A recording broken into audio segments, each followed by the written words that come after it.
We are in a rain delay. We got some pretty good size raindrops coming down here at Guaranteed Rate Field. Tarp is on. We do expect for this system to move through and for there to be a window for this game to be played tonight. So we'll get baseball in, just won't be on time. The White Sox are back home after a 3-4 road trip. They won 2 of 3 against the Reds last weekend, but the midweek series saw them drop 3 of 4 to the division rival Royals.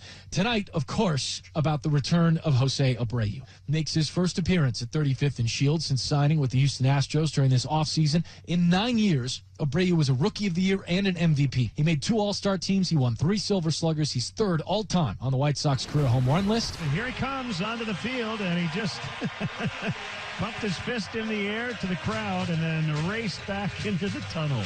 Yeah, that's very Jose-like. So for him to at least acknowledge the fans, a credit to him.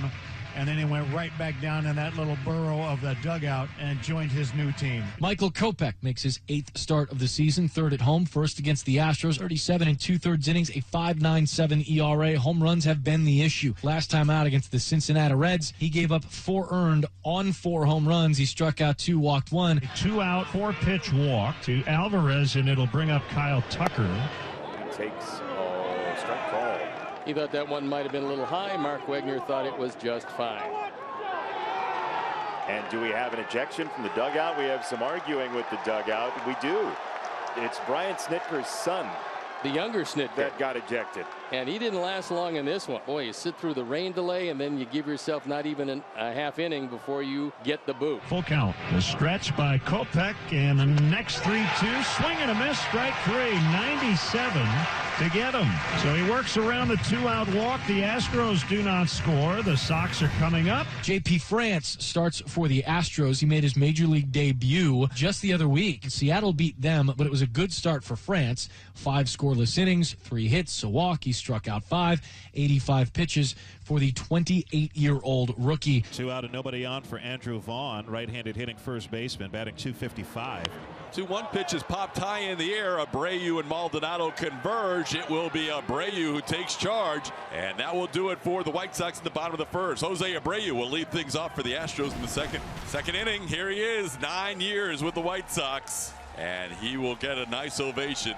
Abreu tips his helmet to the crowd. This is a pretty cool moment for Jose. No, I'm glad he was able to recognize the crowd, because everybody in the stadium that hung around for that 2-hour rain delay was on their feet to cheer for him. So good for Jose. Just beloved for his work ethic, for his leadership. Elvis Andrews snares a liner for out number 1, and he knows who he got. Corey Julks at the plate, 2 out and nobody on.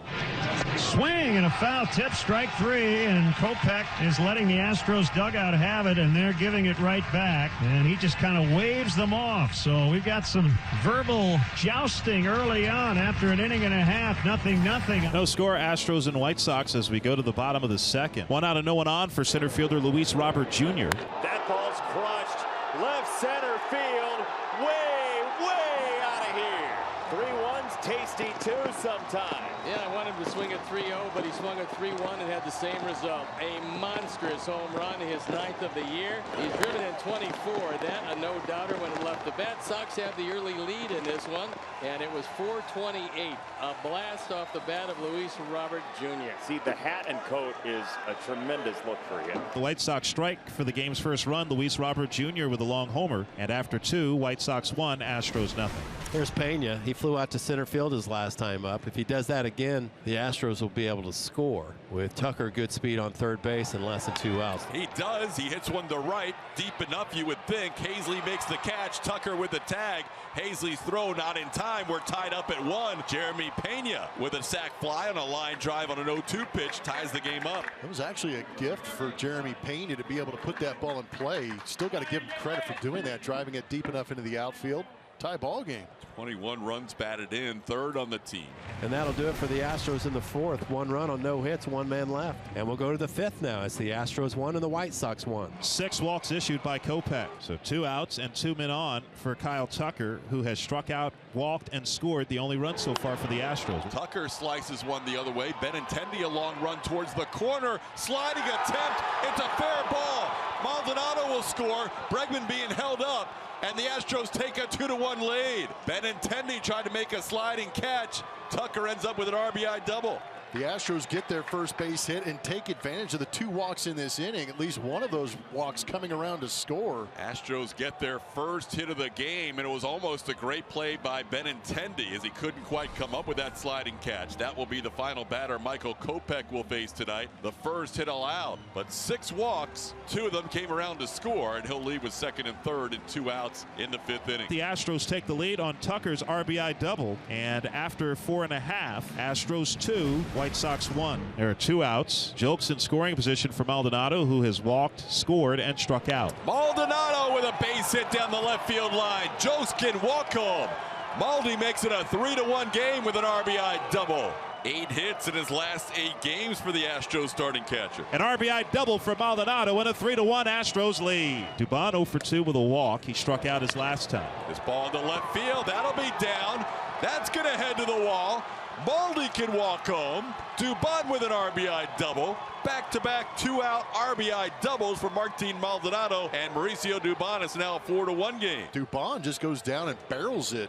Shoots it in that left center field gap. That'll be good for his 8th double, 7th RBI. The Astros get back-to-back 2-out RBI doubles by Maldonado and Dubon to expand their lead. And we're through 5.5 in Chicago. Astros 4, White Sox 1. Bottom of the 7th inning at Guaranteed Rate Field in Chicago. The Astros lead 4-1. JP France still out there. A lot of strikes from JP France in this game. And now, after 5 shutout innings in Seattle, has gone 6 innings of 1-run ball here in Chicago. So 2 quick outs for France here in the 7th inning. Here's Gavin Sheets. And that one's down. That is his first walk. And here comes Dusty Baker with 2 outs. JP France will go 6 2/3 innings tonight. Allows 3 hits. His first walk just then with 2 outs to Gavin Sheets. And he will leave with his team leading this game 4-1. So 11 2/3 innings for France. So far has allowed 1 run in his big league career. A handshake from Dusty. And Astros fans, including the France family, will give him a nice hand as he walks off the mound. 2 outs, runner on first base, 7th inning for the White Sox. Sebi Zavala, the batter, new pitcher for the Astros, Hector Neris. Made him wait 7 seconds before he threw that pitch at the bottom of the zone, and Zavala couldn't connect. That'll be a strikeout for Neris as he gets through the 7th with the Astros leading 4-1. 9th inning at Guaranteed Rate Field in Chicago. Astros with a 4-1 lead over the White Sox. Jordan Alvarez leads it off. Jordan hits one way up there. When this comes down, it'll be home run number 9 on the season. A monumental blast off the bat of Jordan Alvarez. That had everything. Launch angle, distance, exit velocity. 113.5 exit velo, 40-degree launch angle at 428 feet later. Jordan has yet another home run. And it's now a 5-1 game.